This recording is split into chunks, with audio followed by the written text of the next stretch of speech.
കൊല്ലം ചടയമംഗലത്ത് ഓടിക്കൊണ്ടിരുന്ന KSRTC superfast ബസ്സിന് തീപിടിച്ചു. ബാറ്ററി ഭാഗത്തു നിന്നുണ്ടായ ഷോർട്ട് സർക്യൂട്ടാണ് അപകടത്തിന് കാരണമെന്നാണ് പ്രാഥമിക നിഗമനം. ബസ്സിൽ 9 യാത്രക്കാരായിരുന്നു ഉണ്ടായിരുന്നത്. ആർക്കും പരിക്കേറ്റിട്ടില്ല.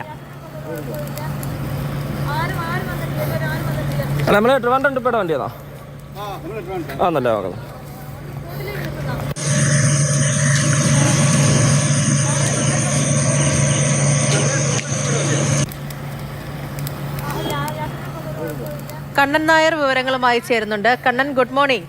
കുറച്ച് ആളുകളെ ഉണ്ടായിരുന്നുള്ളൂ എങ്കിൽ പോലും അപകട സാധ്യത അത് വളരെ വലുത് തന്നെയാണ്. എപ്പോഴാണ് സംഭവം ഉണ്ടായത്? പ്രാഥമിക വിവരം എന്താണ്? ഇന്ന് രാവിലെ 5:45 കൂടിയാണ് അപകടം ഉണ്ടായത്. പൊന്നൂരിൽ നിന്ന് തിരുവനന്തപുരത്തേക്ക് പോവുകയായിരുന്ന ഈ ബസ്സിൽ 9 യാത്രക്കാരായിരുന്നു ഉണ്ടായിരുന്നത്. ഇതിന്റെ മുൻഭാഗത്തെ ടയറിന് തീപിടിക്കുകയായിരുന്നു. ഉടൻ തന്നെ ഡ്രൈവർ വാഹനം നിർത്തി യാത്രക്കാരെ പുറത്തേക്ക് ഇറക്കി. അതുകൊണ്ടാണ് വലിയ അപകടം ഉണ്ടാകാതെ പോയത്. മുൻഭാഗം ഏകദേശം പകുതി ഭാഗത്തോളം കത്തി നശിച്ചിട്ടുണ്ട്. ടയർ ഭാഗത്താണ് തീപിടുത്തം ഉണ്ടായത്. അതിനുശേഷം മറ്റൊരു ബസ് ഇതുവഴി വന്ന സമയത്ത് ആ ബസ്സിൽ യാത്രക്കാരെ കയറ്റി അയക്കുകയായിരുന്നു. 2 കാര്യങ്ങളാണെന്ന് പറയുന്നത്. ഒന്ന്, ഈ ബാറ്ററിയിൽ നിന്നുള്ള ഷോർട്ട് സർക്യൂട്ടാണ് അപകടത്തിന് കാരണമെന്ന് പറയുന്നു. രണ്ടാമത്തെ കാര്യം, ഈ ഡീസലിന്റെ പമ്പിലേക്കുള്ള ട്യൂബ് ലൂസായിരുന്നു. അതിൽ നിന്ന് ഡീസൽ പുറത്തേക്ക് വന്നാകാം അപകട കാരണം. ഈ 2 കാരണങ്ങൾ പറയുന്നുണ്ട്. വിശദമായിട്ടുള്ള അന്വേഷണത്തിൽ മാത്രമേ അപകട കാരണം വ്യക്തമാവുകയുള്ളൂ. ശരി, അപകടത്തിന്റെ ആ ദൃശ്യങ്ങൾ കൂടിയാണിത്. പുലർച്ചെയോടുകൂടിയാണ് ഈ അപകടം ഉണ്ടാകുന്നത്. യാത്രക്കാർക്കും ജീവനക്കാർക്കും ആർക്കും പരിക്കേറ്റിട്ടില്ല. മുൻഭാഗത്തായിട്ടാണ് തീപിടുത്തം ഉണ്ടായത്.